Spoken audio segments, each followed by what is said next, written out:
ॐ वक्रतुण्डमहाकाय सूर्यकोटिसमप्रभ निर्विघ्नं कुरु मे देव सर्वकारेषु सर्वदा।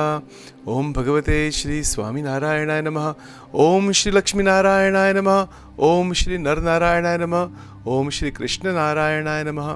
ॐ नमो भगवते वासुदेवाय। ॐ नमो भगवते वासुदेवाय। ॐ नमो नारायणाय। ॐ नमो भगवते रुद्राय। ॐ नमो भगवते रुद्राय। ॐ नमो भगवते रुद्राय। ॐ नमः शिवाय। ॐ नमः शिवाय। ॐ नमः शिवाय।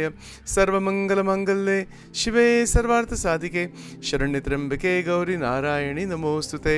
या देवी सर्वभूतेषु महालक्ष्मीरूपेण संस्थिता नमस्तस्यै नमस्तस्यै नमस्तस्यै नमो नमः। ॐ श्री गुरुभ्यो नमः। श्री गुरुस्तोत्रम् अखण्डमङ्गलाकारं व्याप्तं येन चराचरं तत्पदं दर्शितं येन तस्मै श्री गुरवे नमः। अज्ञानतिमिरान्धस्य ज्ञानाञ्जनशलाकया चक्षुरुन्मिलितं येन तस्मै श्री गुरवे नमः।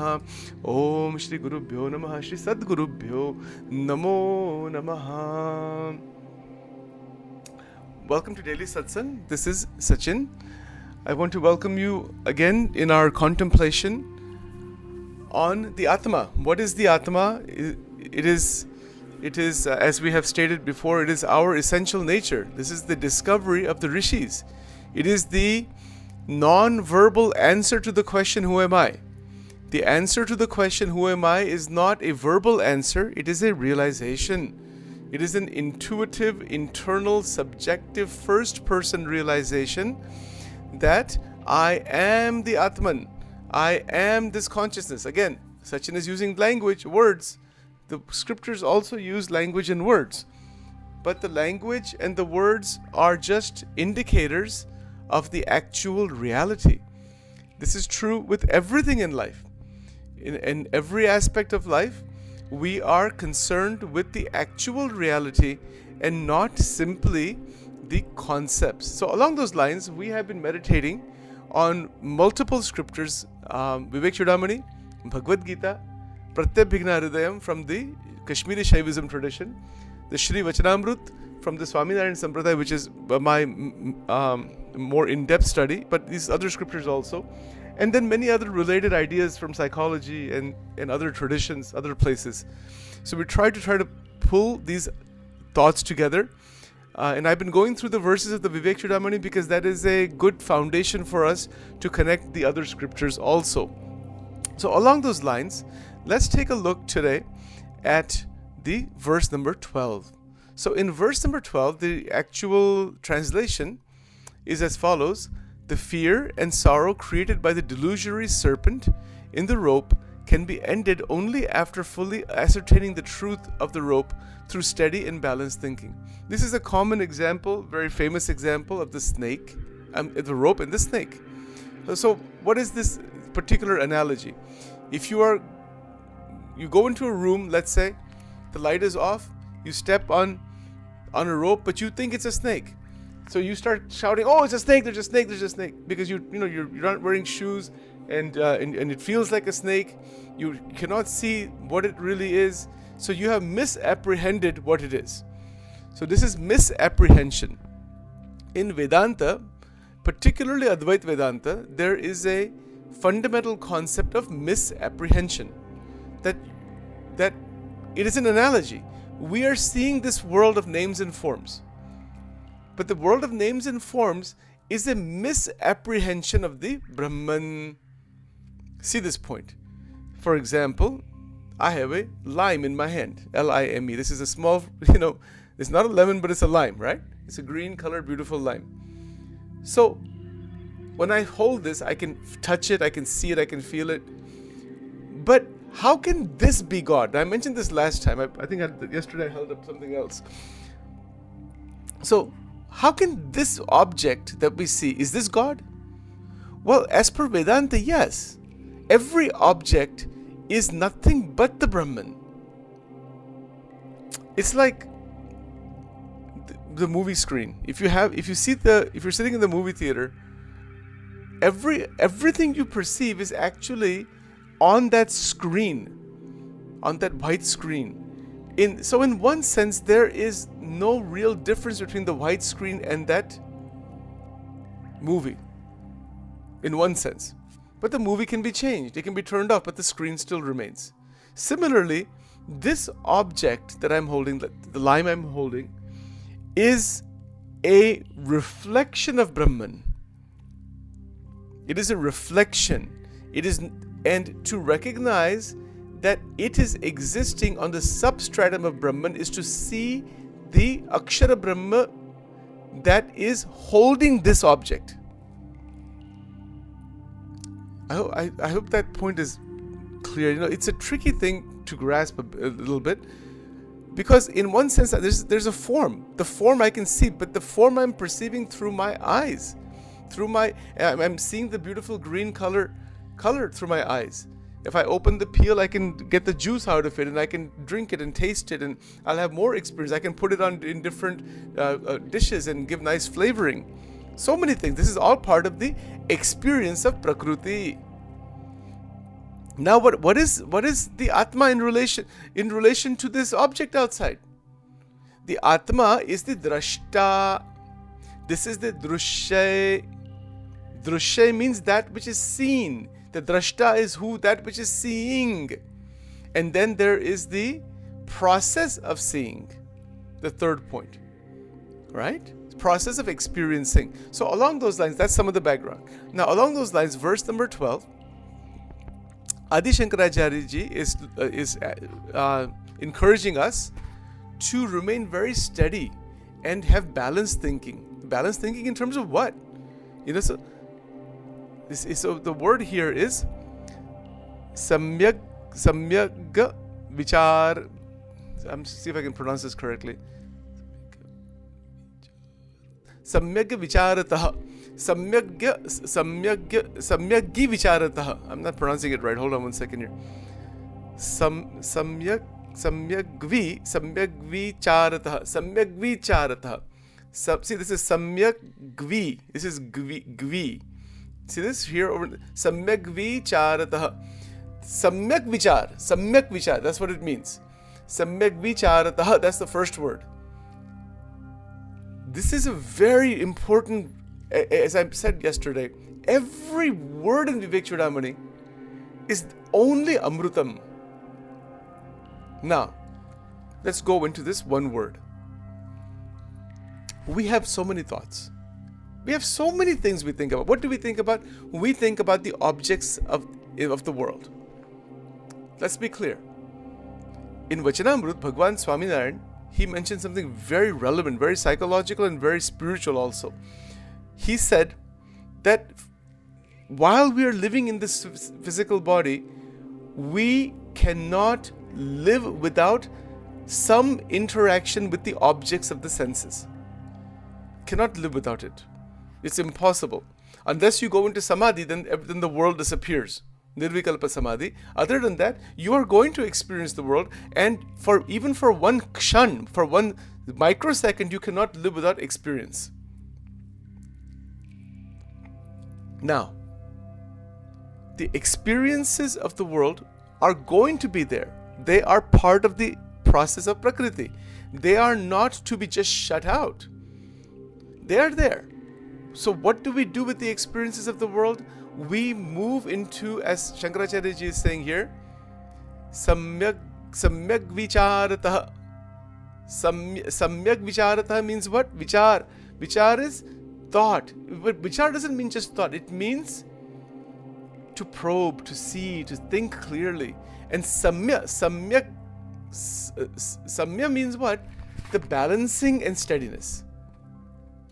Now there's three points here. Internally within our system, we have so many different types of feelings, emotions, thoughts. As I mentioned many times in the EPE program, thoughts, emotions, memories, desire, and energy. The 5 things are universal to everybody, all human beings. Our goal is to bring balancing, equilibrium, steadiness, and harmony to this entire internal world. That is known as vicharata. He is saying, he's using the word vichar, But we can elaborate that word to mean thought, emotion, memory, desire, and energy. All 5 are there. It's not just some abstract thinking. No, it doesn't work like that. We have thoughts, but there's always some emotion with it. Sometimes we have strong emotion, we don't know where our mind is going even, but there's thought with that. Sometimes there's memory that comes up from the past, something comes up, and then we are into it. So we need to balance the 5. The program that I have created, the Energy and Personal Excellence program, is just a practical application of these scriptures. That's all. It's not something that is sectarian or anything like that. It's for the whole of humanity. Whole of humanity needs this teaching. The teaching is one thing, but to realize its glory is another matter. Now, Shankaracharya ji is asking us to balance and harmonize our thoughts through samyak vicharataha, the steadiness. And when we do that, why is he asking us to do that? So that the delusion that is created inside the mind by the misapprehension of the world ends. I see that this is a lemon. I see that this is a lime. But yes, at the relative level, I can say this is a lime, and in the relative, this is called Vivharika. At the Vivharika level, we are able to move in the world of names and forms. But to not be attached to them and to realize that is the Paramatma sitting inside all of these names and forms, then that's such activity with this type of steady balancing that becomes Leela. That is Leela. That's why he says Shri Krishna Bhagwan ki Ras Leela. Bhagwan jo karte hai, wo sab Leela hai.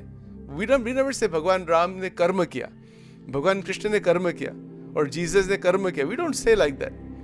We say wo jo avatar ho gaye, wo sab Leela karte. So what is the meaning of Leela?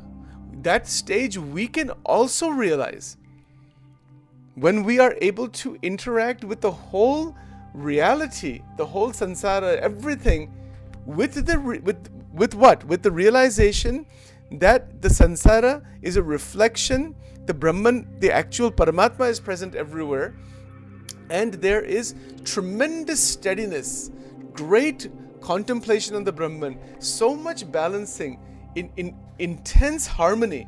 When all of that is there, any action performed, as we mentioned in the previous verses, those are non-binding actions, and that activity is Leela, and it is divine.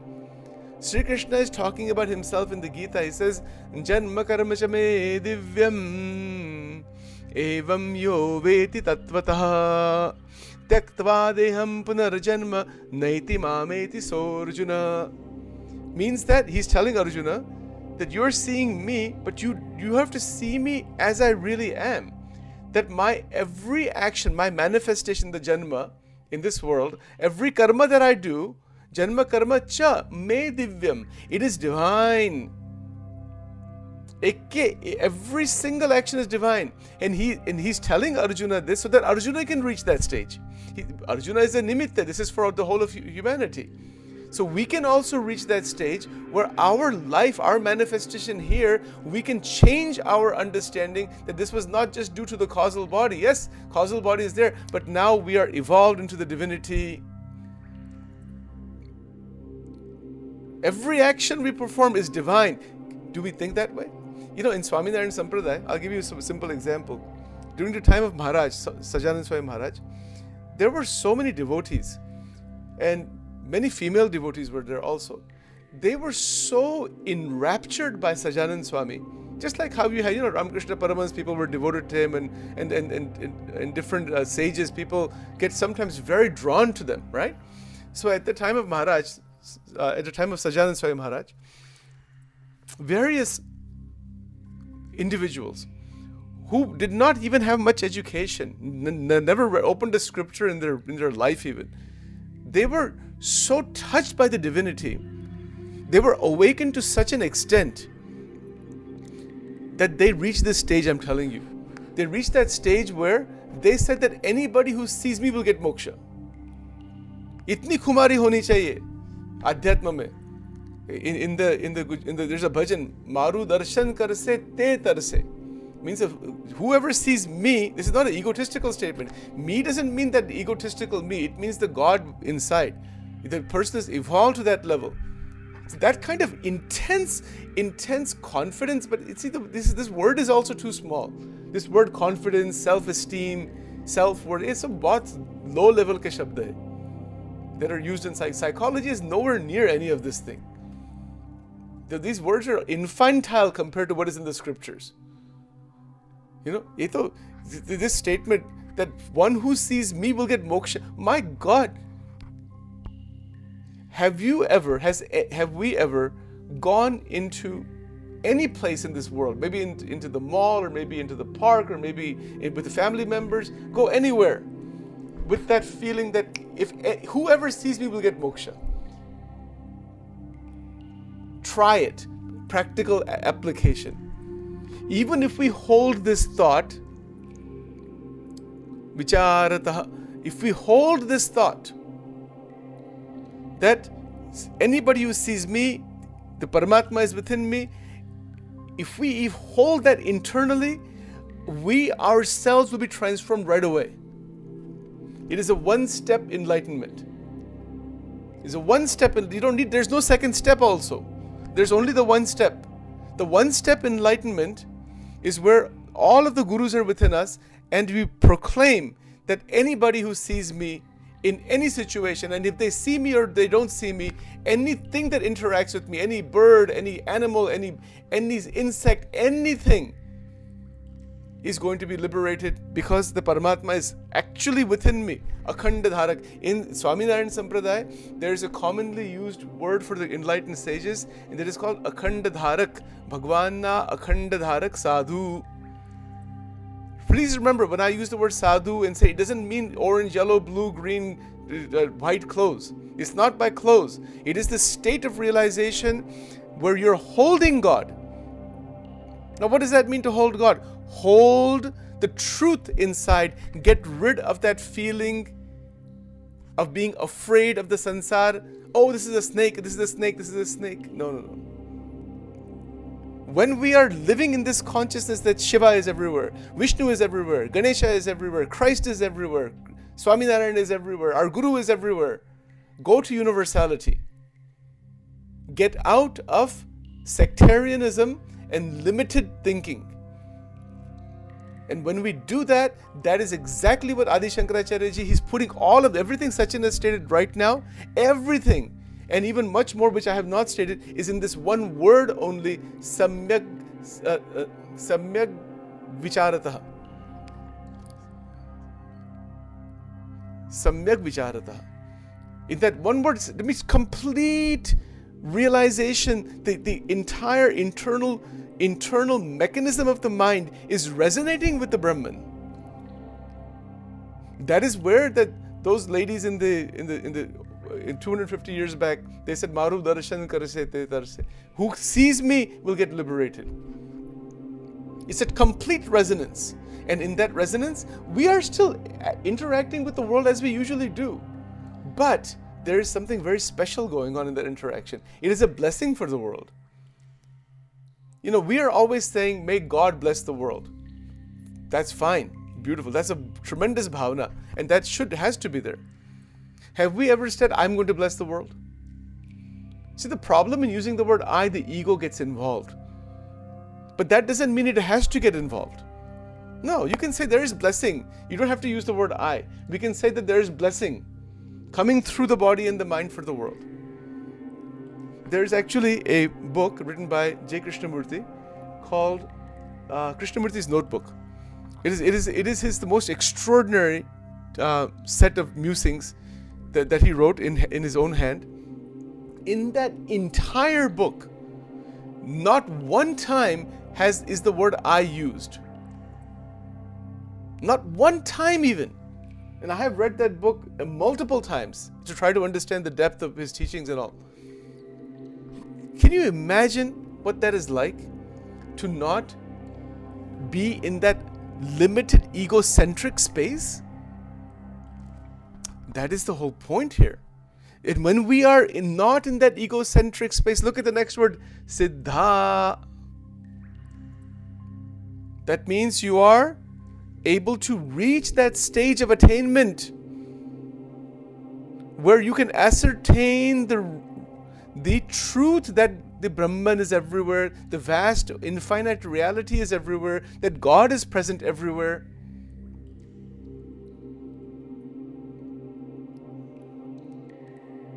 See, Rajju Tattva Avadharana. Rajju Tattva Avadharana means what? You ascertain that the rope is there. The rope is what? That is the God actually. Ishavasyam idam sarvam. So for example, you may remember in many temples, these limes that I'm holding in my hand. I'll try to bring a fruit every day, some different fruit. That'll be fun first. Little show and tell. So this lime, we make this garland of these limes, to place at the neck of the goddess, isn't it so? You see, particularly in South Indian temples, we see. In North also they offer some flowers and other and pushpa and all that. But particularly, I have noticed in the temples of the South, there's a lot of emphasis on using these limes. It's a garland of lime. Why is that? What is the reason behind that? Well, it is a reminder to us that the lime has a potent experience, isn't it so? If you cut this open and you start, if you put 2 or 3 drops on your tongue, you get a strong experience. What is it symbolizing? It is teaching us that when we are connected with the Prakriti through the goddess worship, Devi worship, our experiences in the sansara get enhanced. That is why the lime is there. People may not know that actually. They might know. Yes, of course, as a bhakti bhav. But there's a reason why the rishis selected different fruits. Actually, you can select any fruit. Doesn't matter. But there is some very practical and spiritual reason behind it. The practical and spiritual reason at one level is that the experiences of Prakriti, we can fully enhance them by getting ourselves into a very beautiful, balanced and mindful state, and our experiences get enhanced. So when the lime is there, see the next teaching. Do we eat the whole lime? No. We'll cut into 4 or 5 pieces, put a little bit of the juice on some food that we've made. How many people do you know are going to cut this lime and eat the whole lime? Have you ever seen anybody do that? No. What does it mean? It means that the experiences of Prakriti, once we have learned the art of interacting with those experiences of Prakriti, where we can recognize it, the glory of each experience, the potency of each experience, and see it in its entirety without trying to expand it and without rejecting it, that is a lime-like experience. Now, what do I mean by that? Well, okay, I have another thing here. This is a V8 can, small V8 can. Now, you might notice something. I don't know if you've ever drank V8 or not, but if you're really thirsty and you drink this really fast, you will find the very little taste comes from it. But if you put a little bit in your mouth and you just hold it in your mouth for 2 seconds and then slowly swallow it, maximum experience of the juice comes. That is what the lime is teaching us.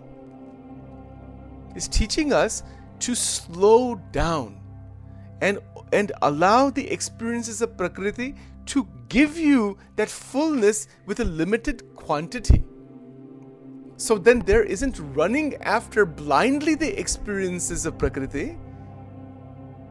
There is the respect, adoration, glory, and the best use of Prakriti, of what Prakriti is giving us. So that when we use a limited amount with the maximum experience coming from the limited amount, we are benefiting our body, benefiting our mind, benefiting our society, benefiting the planet, benefiting everything. All of that can be learned just from this lime. That is why the garland of limes is there. One reason. Next reason. This is actually a analogy given in Vachanamrut, Bhagwan Swaminarayan. So he's given this analogy that if an individual takes this lime or lemon, cuts it and starts chewing on it, eventually the teeth and everything will become very acidified. And then if somebody does that too much, even chewing rice and just simple things becomes very hard. It becomes painful. So he's given an example. This is an analogy. That in the stage of spiritual evolution, a point comes where our mental mechanisms of the antakarana become like that individual who has chewed a lot of lime or lemon. Then the mind is not even capable of getting attached to ignorance in the material world. Because it's called Mahatma Rupi Khatai Chadayanu. That's what Vachanamrut is there. That when you have so much glory of the Paramatma and of great sages in your mind, so much glory, ये जो संसार का जो सुख है, we experience it to some very limited extent, and the possibility of even getting attached to it is gone. In fact, the whole of Mahamaya serves the great sage. Lakshmi ji mara santani dasi re. Narsiya Mehta said this, one of the great Gujarat poets, that all the gods and goddesses will stand with their hands folded in front of you. Once the individual is so evolved where from the inside out the desires for the sansar have vanished, not through suppression, not through negativity, not through any kind of reaction. It is through, as Shankaracharya ji is saying here, Rajju Tattva Avadharana. You realize that the Brahman is everywhere. The whole of Prakriti is ready to bow down to you. Bow down meaning what? It is there to serve. In fact, Maya is never the problem. We are the problem because we do not know through the proper understanding and wisdom how to use our body, mind, and to see the world as a means for realization. Because we don't know that, we are trapped in that what is called snakehood. Ropehood, snakehood. Ropehood is a snake. We're always afraid of everything. Because we see that this world of names and forms, we're frightened by it. But the grace of the Gurus is such, Mahapurusha Samshraya, the grace of the sages is such that they make us fearless. Abhayam. You see that all of the gods and goddesses in the Hindu temples, they are always giving Ashirvad like this, you see, with the right hand. Sometimes with the left hand, but usually with the right hand. What is this? This is a mudra, like this, right-handed mudra. It means what? Ashirvad, it means fearlessness. Do not be afraid. In fact, resonate with that sense that I am totally enlightened. There's nothing that is going to touch me. And when we do the sadhana, bhajan, bhakti, mantra sadhana, so many sadhanas, that is done to ask for protection in the Prakriti. It is going to be there, and the wisdom comes, the situation, the whole of reality is revolving around us. It changes for the Atma so that the Jivatma can gain that yoga kshema vahamvyaham. Bhagavan Sri Krishna is saying that I will give you the opportunity, the contact, the sangha, the scriptures, the time, the space, everything you need so you can realize God. If the moment any human being in this world decides that I want to realize God, and that decision is firm, everything begins to change around that person. Bhagwan himself takes care of that devotee. That devotee doesn't have to worry about anybody.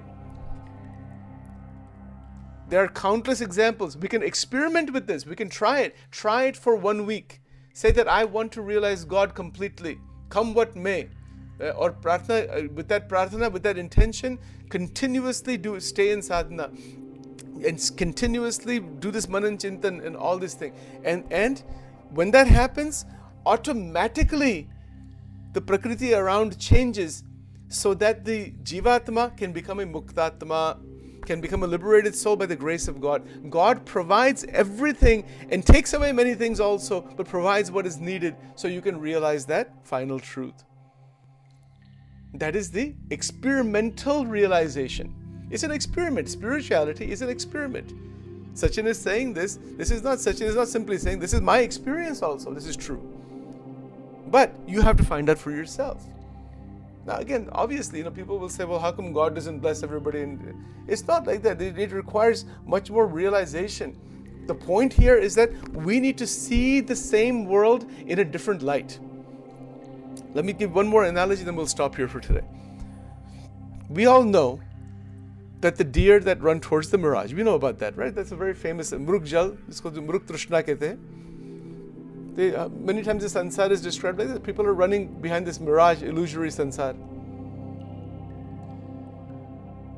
But what's interesting is that assume for a moment that the deer realize that what they're seeing, that mirage, is not water. It looks like water. Is their thirst real? Yes. That thirst is what? Thirst for God. But they're seeing, it looks like water, so they keep running. But the running stops, and it doesn't actually happen in their case, but just assume for a moment, if the knowledge came, the wisdom came, that that's not water.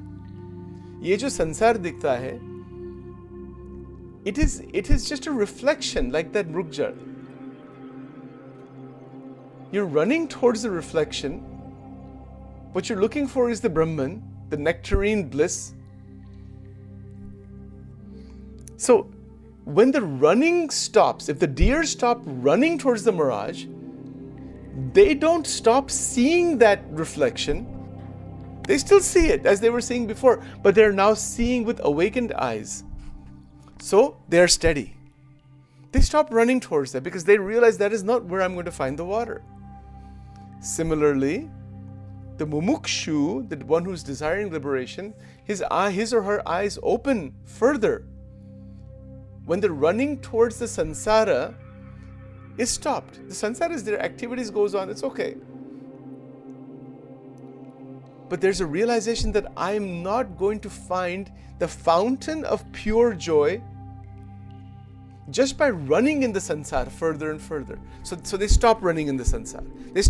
They take what they need from the sansar, that's all, as needed. But just because the deer have stopped running, hypothetically, let's say they stopped running, that doesn't mean that they found water yet.